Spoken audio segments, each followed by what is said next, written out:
Salut! Alors avant de commencer, deux bonnes nouvelles. De une, je vous remercie pour tous les retours qu'il y a eu sur les deux dernières vidéos, ça m'a fait super plaisir, continuez comme ça. Et de deux, j'ai aussi créé un Discord sur lequel on va pouvoir partager plein de choses, donc les entraînements, les recettes, etc. Vous pourrez même me poser des questions sur ce Discord, donc le lien sera dans la description. Et vous pourrez même 1 heure après la sortie de cette vidéo venir me parler en vocal sur Discord à l'aide du lien qui se trouve encore une fois dans la description.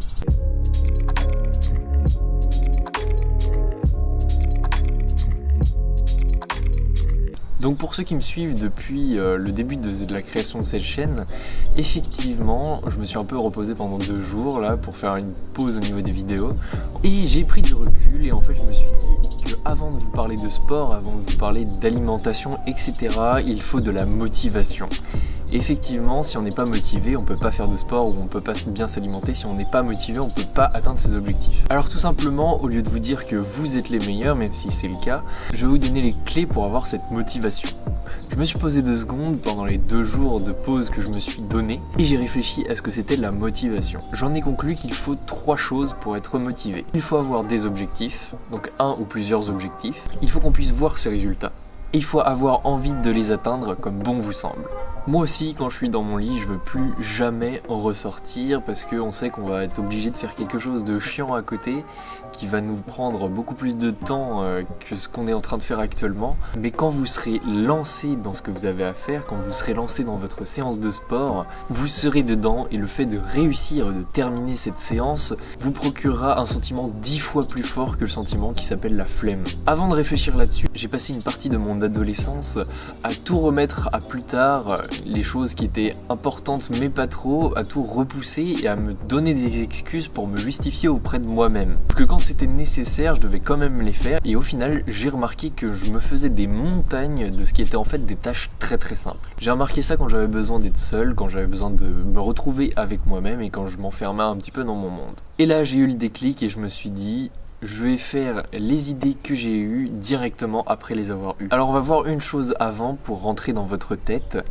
Comment faire la différence entre vos idées et vos pensées? Des idées, ça pop dans votre tête comme ça arrive tout d'un coup, c'est très léger, alors que vos pensées, c'est très bruyant, vous dites « oui, mais peut-être que si, mais peut-être que ça, mais en fait non, pas ça, parce que si ». En fait, quand vous avez une idée, ne pensez pas si vous allez la faire ou si vous n'allez pas la faire, songez plutôt à comment vous allez la réaliser. Si vous faites l'inverse, c'est le meilleur moyen d'avoir des regrets, et ça fait pas du bien d'avoir des regrets. Dans le sport, c'est pareil, sauf qu'à la fin de vos entraînements, vous allez avoir un sentiment d'accomplissement en vous dépassant et en repoussant vos limites. Un exemple, trouvez dans votre entourage à côté de vous un objet que vous ne pouvez presque pas soulever ou alors pas du tout soulever. Un jour, à force d'entraînement, vous pourrez soulever cette chose et cette chose vous servira de référentiel pour voir vos résultats. Le fait de revenir régulièrement vers cet objectif et de voir vos progrès vous permettra aussi de les sentir à la force de vos muscles et vous permettra de tâter ces résultats. Je suis sûr que vous avez tous des objectifs quant à votre corps ou quant à votre masse musculaire. Que ce soit un ventre plat, une masse à soulever ou un objectif de poids. Si vous n'avez pas un de ces objectifs, fixez-vous-en un. Ce n'est pas obligé que ce soit dans la même catégorie que ce que je viens de citer.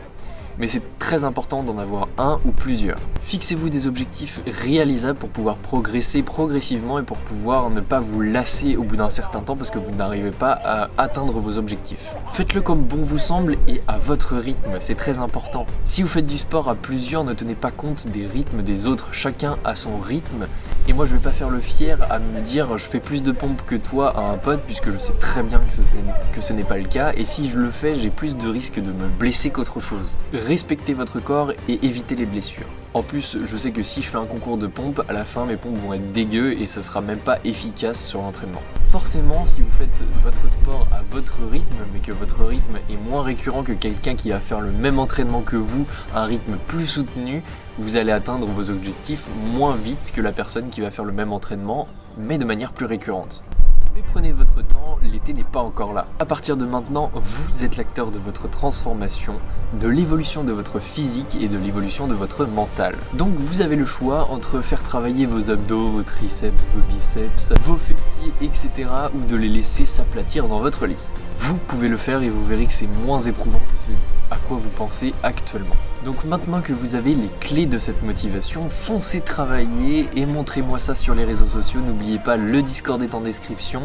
Vous pourrez me montrer et me faire part de tous vos objectifs. Tous les retours sont bons à prendre et je répondrai au maximum d'entre vous. Sur ce, nous on se retrouve dans la prochaine vidéo qui va parler de la nutrition et de l'alimentation.